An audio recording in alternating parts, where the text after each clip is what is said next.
Hello and welcome to the 20th anniversary of the Las Vegas Book Festival. My name is Ashley Vargas. I perform as Ms.AyeVee. I am a spoken word artist, a published author, curator, and a very proud Las Vegas native. I am so grateful to be joining you here today for the Tapestry of Nevada Poets. So throughout this session and our time together, I'm going to show you a little bit of this and that from my career as a poet. So we're going to start with my first publication in 2016 and then move through my latest publication from this year, 2021. And I'm just really grateful to show the variety of the work. So starting right here in 2021, I am so proud of this little anthology here called the Beyond the Neon Anthology Volume 1. So a little bit behind this anthology, in 2020, I started an online poetry slam. So a poetry competition that was exclusively on Instagram, believe it or not. It was right in the middle of the pandemic. We weren't allowed to do in-person shows, but you know what? Poetry deserved to have a space. Poetry was really something that was needed in my community, and for myself really, so started doing this fun little slam and it just went amazing. We got so much participation from not only Las Vegas folks, but nationally from all over the country. Our first season was so successful in 2022. We were able to get some amazing partnerships with Poetry Promise, Nevada Humanities, and was able to get the attention of Zeitgeist-Press, and we were able to collaborate and put together this anthology. Thank you so much, Bruce, who runs the show over there at Zeitgeist-Press. So this anthology features 20 poets who performed in the Poetry Slam, and we literally transcribed their poems right from their spoken word pieces performed live or in video, digital format, and put it right into the book, which makes this really special for me with such a background in poetry slam and spoken word, to really kind of just smash this idea that poetry can only live on the page and can only live on the stage, and that somehow they can't interconnect, So the dedication to this book says, for the poets who blur the line between page and stage, whose stories continue to show us the way home in spite of the darkness, thank you. I am so moved by the poems in this book. I was able to write the foreword, and I would love to share that with you now, just to give you a little bit of a background on how this book came to be. Poetry has always been my safe haven. Handwritten poetry journals filled cover to cover lined many of my bookshelves. But behind those cursive lines, I secretly dreamed of seeing my words printed in bold ink on smooth pages. In 2016, my poems were given a new life in the world of spoken word and open mics. Eventually, I found myself at my first poetry competition. At the time, I had no idea what a poetry slam was, or that I would go on to be the first poet to represent Las Vegas in the International World Poetry Slam only a year later. It didn't take long for me to become aware that poets were unceremoniously being grouped into two seemingly separate categories: slam poet and page poet. Although these terms are not inherently derogatory, I found that slam poet was used in many academic circles as a way to invalidate a writer's credibility for publication or even participation in certain events. This realization only fueled my desire to shatter the misconception that poetry can only live in one category at a time. In 2017, I not only competed in my first International Poetry Slam, I was also published for the first time. I take tremendous pride in my Poetry Slam foundations, and becoming a published author has expanded my love for poetry and literary arts in ways I could have never anticipated.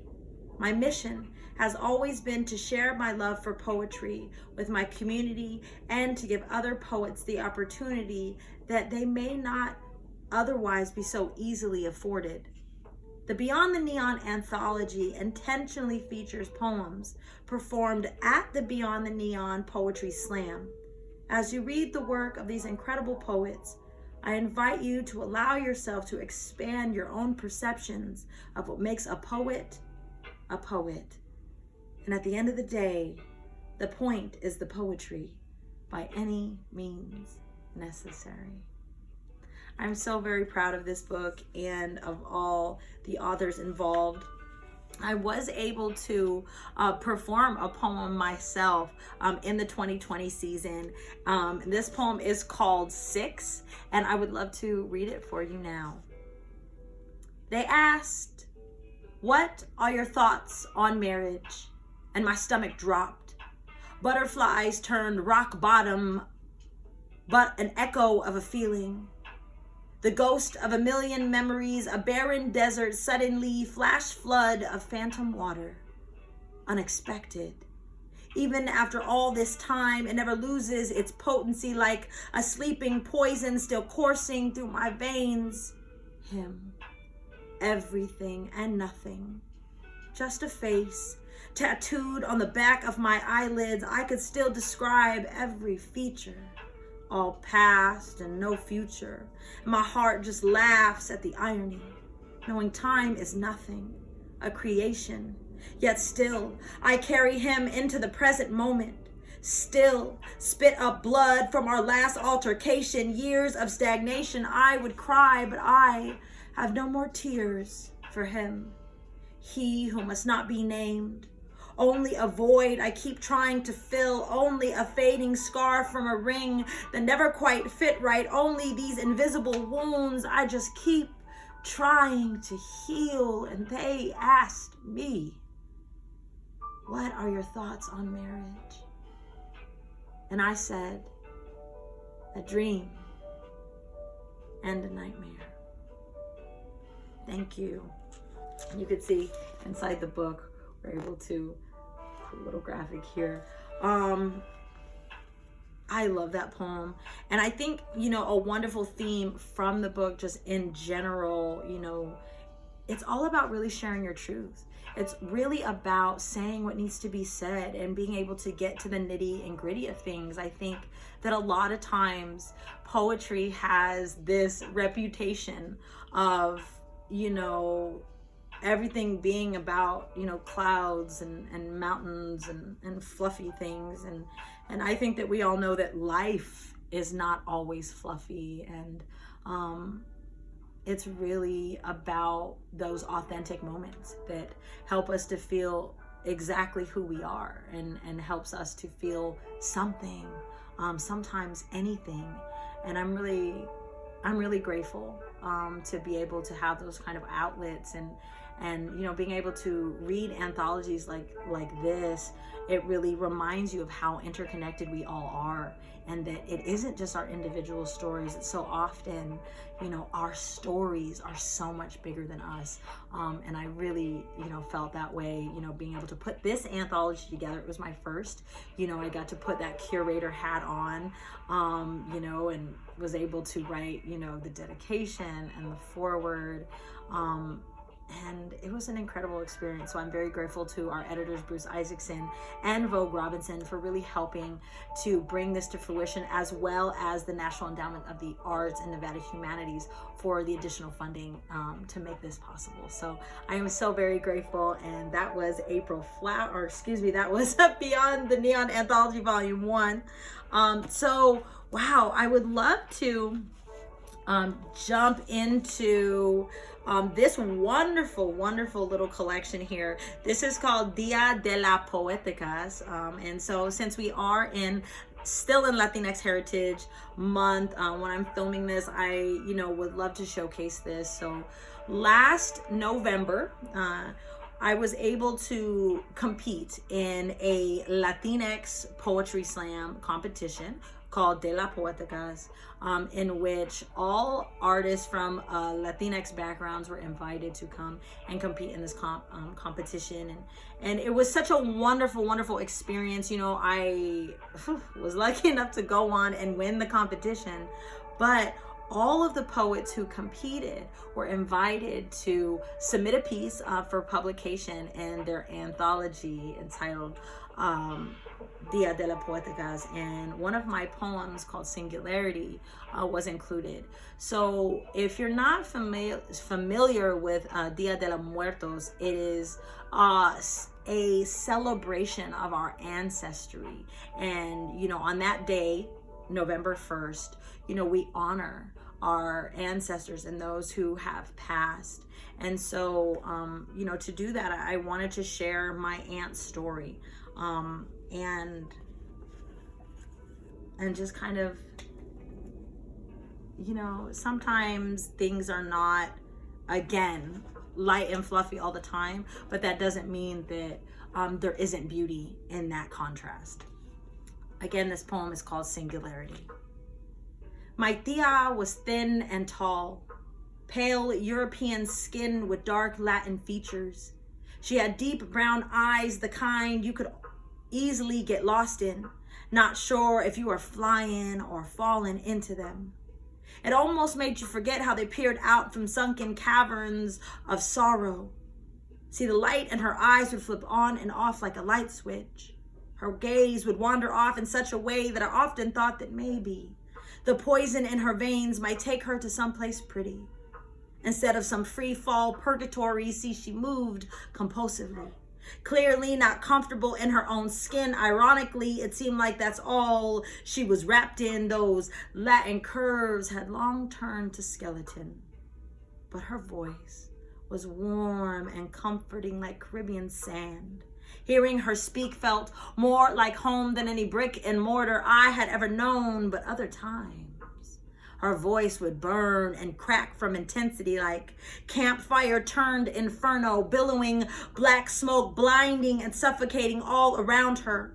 My lungs would fill with carbon monoxide anytime I tried to hold on to her too tightly. She was gentle island breeze turned Hurricane Linda, twisting, flipping, destroying the lives of all who loved her effortlessly. Yet still, there were other times where she could make me laugh uncontrollably. She was so funny, like hilarious, like maybe if she got her life right, she could be in comedy. Instead of dark alleys, instead of street corners, instead of abandoned houses, instead of unconscious on dirty floors and pushed into dark corners, instead of gifts from trash cans, because she said that she was thinking of me. After I had been looking for her day in and day out for over a week, instead of in rehab, then out of rehab, then back in rehab, then out of rehab, then halfway house, then in rehab, then out of rehab, then instead of broken promises, fist fights, and cop calls. I wish I could just talk to her and she might just hear me. Because Titi, we are a broken family. Happy memories fading into obscurity from decades behind me. Do you even remember the woman you used to be? While you hold me, crying, saying, baby, please don't give up on me. I promise I can still make you so proud of me. Titi, you were my sun, now turned singularity, collapsing in on yourself, pulled down by your own gravity, too powerful for anyone to help. So all we can do is watch, because you are right in front of me, but a billion miles away. And they say you should never watch an explosion.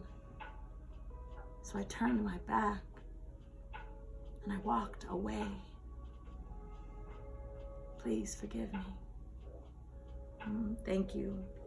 That was Singularity from Dia de las Poeticas. And this was published in collaboration with Inner Ear, Hive Mind, and Loud Mouth publications.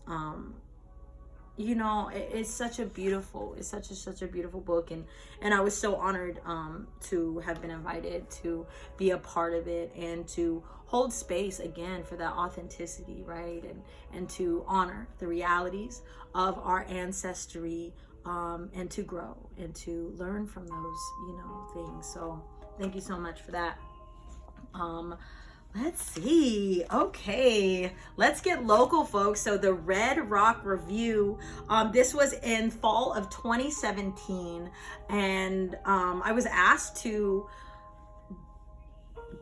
submit a piece for this anthology, and it was interesting. I kind of hesitated there because it really was so, I think, just kind of like divine how this happened.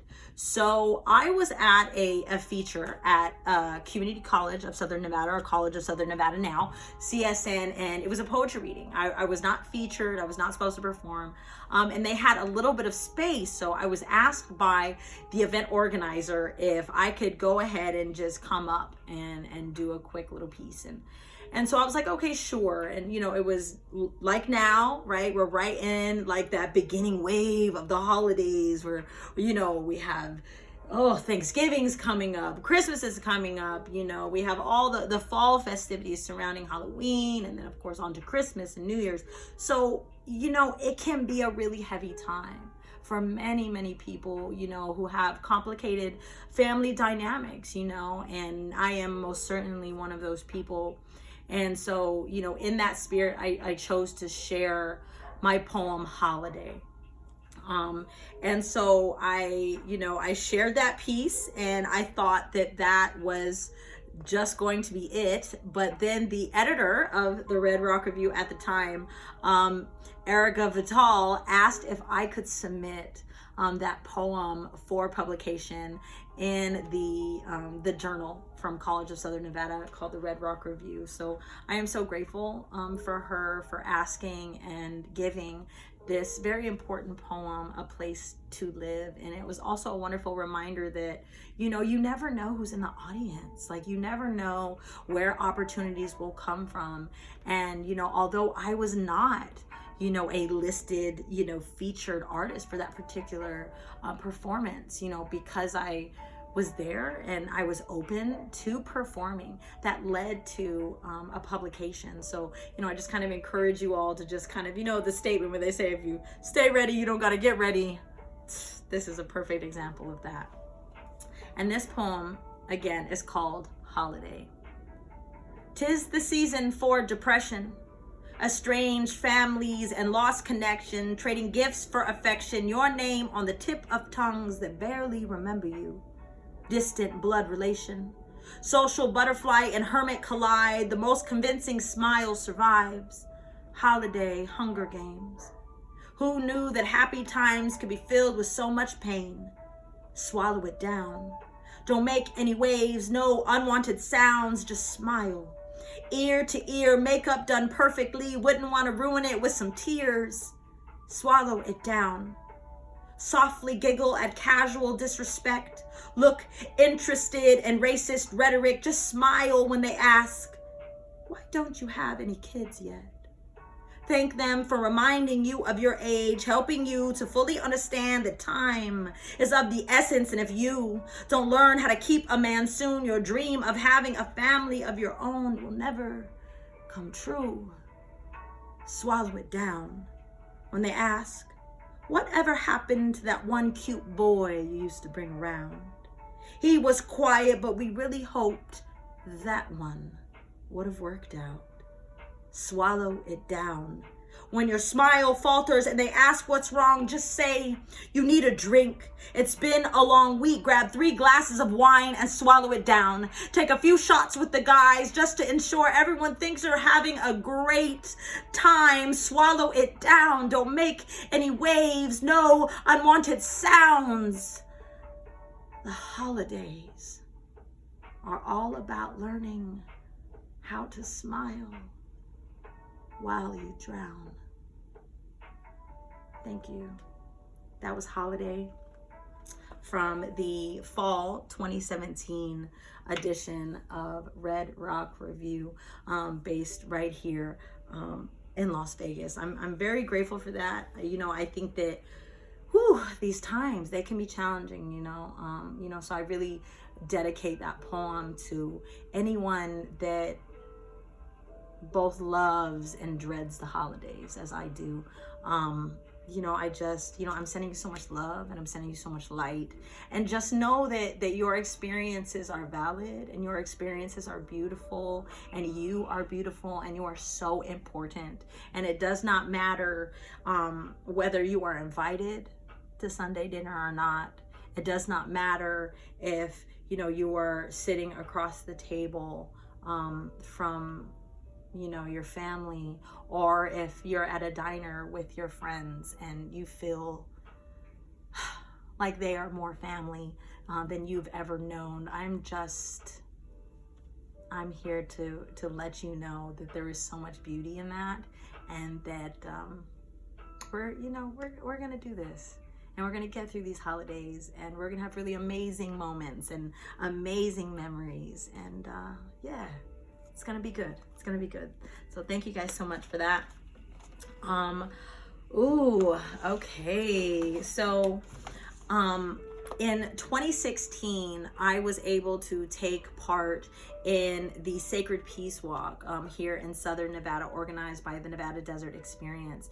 It is a peaceful protest to speak out against nuclear warfare and drone warfare. And this has been going on for over 20 years. And so in this particular year, I was commissioned to take part in the experience and to write a poem about it. And so this wonderful book here that was put together by Tamara, she is an incredible photographer here based in Southern Nevada, and she was able to put this wonderful book together, and she actually named it after a line in my poem, The Path Home, and she actually printed my poem right there in the title page. And it is just such an incredible book with just such incredible pictures from probably one of the most influential experiences I've ever had. And that poem went on to also be published in the Sandstone and Silver, an anthology highlighting Southern Nevada poets who give back to their community. So I would love to share that with you all now. And shout out to Heather Lang and Zeitgeist-Press for putting this beautiful anthology together. Okay, so this poem is called The Path Home. I was welcomed to the desert by a flower whose petals burned as bright as a sunset. Like lights guiding me home, I followed. No question, no hesitation. I knew I was safe like my mother's warm embrace. Nature set my pace. Blessings, peace beneath my feet. Knowing all shall pass, the universal guarantee. Peace, whispers on the wind. The great spirit speaks to me, ancestors and old friends that guide me home.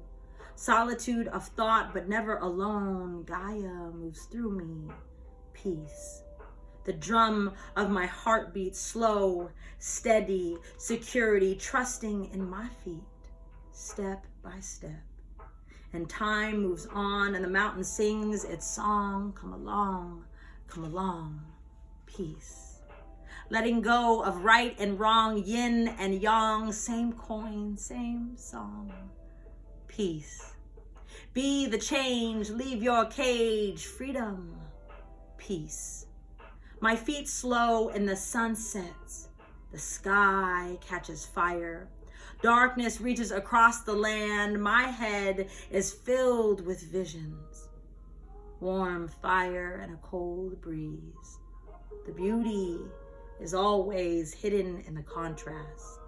The thought comes with ease, answers to unasked questions. The beauty is always in the contrast.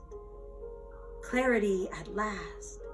Different places, different people, different mindsets, all beautifully equal.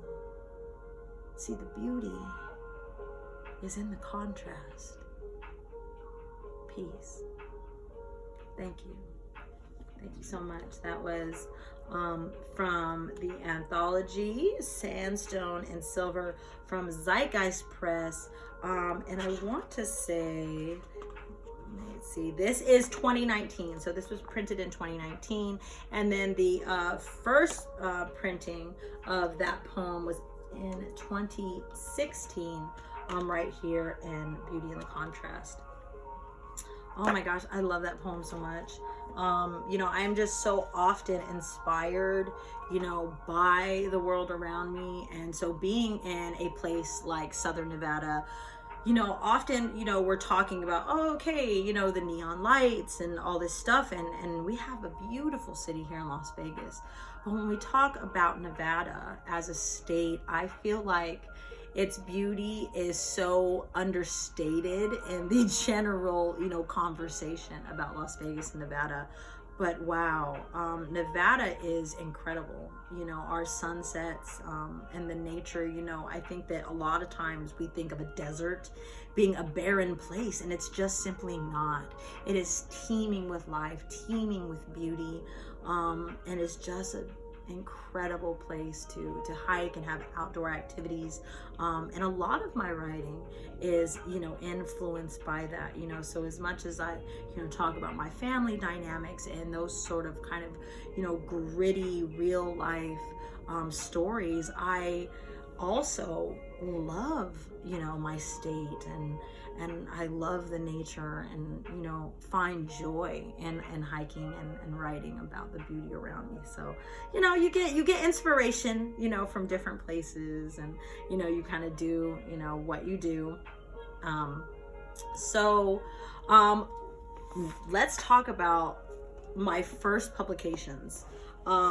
So this is Clark. This is an anthology from Zeitgeist-Press, put together by our first inaugural poet laureate, Bruce Isaacson. And, you know, I was asked if I wanted to take a part of this with many, many incredible poets from Nevada. It literally says poetry from Clark County, Nevada, and it's called Clark. So I would love to share a piece with you. And, you know, we'll kind of go from there. I appreciate you guys rocking with me as we read poems as we come towards the end of our feature today. So I'm gonna read 2 poems for you. Actually, let's do 1 poem from here. This is called Our Dance, and this was published in 2017. It was our dance. As complex as the ocean's tango, we would ebb and flow as memories would come and go. Always one heartbeat away from simplicity, I would reach my hand to you just as you would turn your back to me. In a conflicted sort of harmony, too powerful for either of us to simply let it be, but we didn't know how to stay, or even how to walk away, always finding a reason to stay connected in some distant kind of way. And I would look at you and you would look at me, and it was beautiful. Even through the eyes of a memory, these twists and turns, and around we go, our complex simplicity and the paradox that we just continue to embody. See, there will always be you, and there will always be me. But you say time is the only answer. Well, I guess we'll see. Thank you so much. That was Our Dance from Clark by Zeitgeist-Press, circa 2017. Oh my gosh, thank you guys so much for kind of taking this journey down memory lane with me. You know, when I first started performing poetry, you know, I was just someone who walked into an open mic one day. And it has absolutely transformed my life in every way imaginable. And if you're watching this and, you know, you're wondering if you should do this or not, if you should keep writing, if you should try to get published, if all those things, I would just encourage you to do everything that your heart wants to do. You know, I was not a poet, and if you would have told me that I would have, you know, all of these, you know, publications, I would not have believed it. I would not have believed it. But here we are, you know, so much is possible when you follow your passion. So if there's anything you can take from this, is that believe in yourself, believe in your stories, and keep sharing them. You are so important, and I am so grateful for this time with you. Thank you so much, and I encourage you to watch all of the videos featured here for the Tapestry of Nevada Poets for the 20th anniversary of the Las Vegas Book Festival. Thank you all so very much. So much love and light. I'm Ms.AyeVee. Thank you.